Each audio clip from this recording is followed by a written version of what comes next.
El gobierno en el corto plazo es esa disposición, es esa liquidez para poder llegar a las elecciones del 2024 sin una crisis financiera.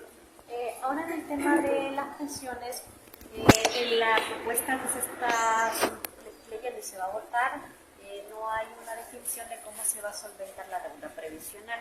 En este caso hay una transformación de los IPACOP en este nuevo instituto, que sería siempre una entidad estatal que estaría emitiendo certificados previsionales. Entonces, ¿cómo quedaría la deuda pública con respecto al tema previsional?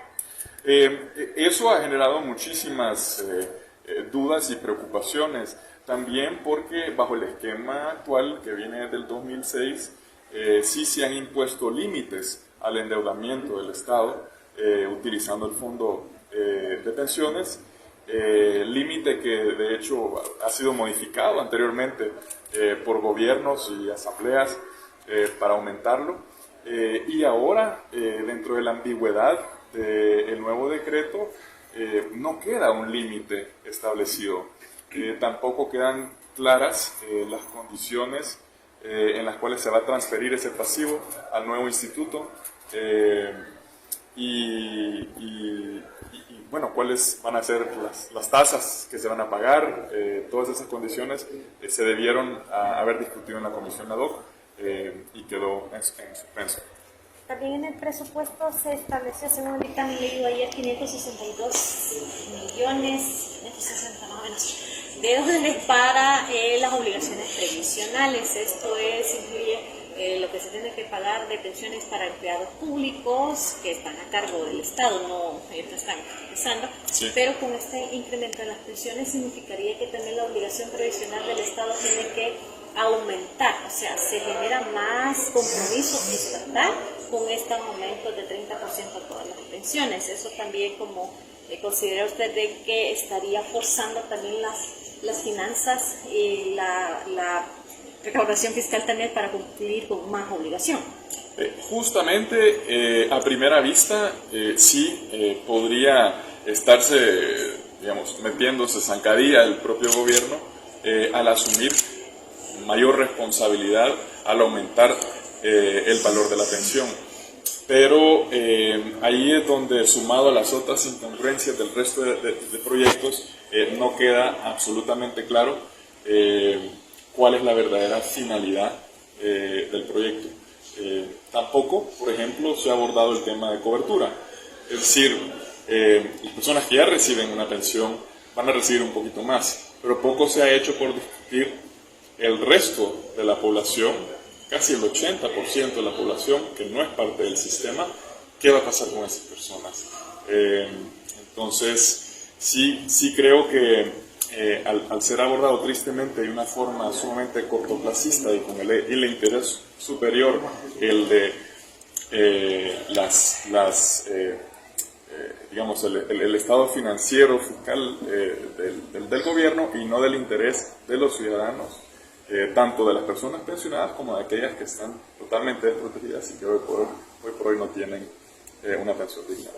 Quisiéramos también una valoración general sobre la discusión de esta iniciativa, sobre todo porque incluso la diputada presidenta de la comisión advirtió de que estaban corriendo un poco para aprobar esta iniciativa, ¿verdad? Y también que hubo un desfile de sindicatos que en su mayoría eran afines al gobierno, pero presentaron diversas iniciativas que al final no fueron tomadas en cuenta, como por ejemplo la tasa de comisión que tienen las AFP. Ellos presentaban diversas iniciativas, y también el dejar establecido que la pensión mínima es la de 400 como se había ofrecido, y no con ese cálculo extraño que han hecho.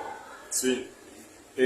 Para mí el estudio fue excluyente, y se conoce de casos donde correspondencia no fue recibida, donde diferentes sectores, sindicatos no fueron recibidos dentro de la comisión, y creo que durante toda la fase de estudio no hubo alguna opinión disidente o en contra que llegó a brindar opinión dentro de la discusión.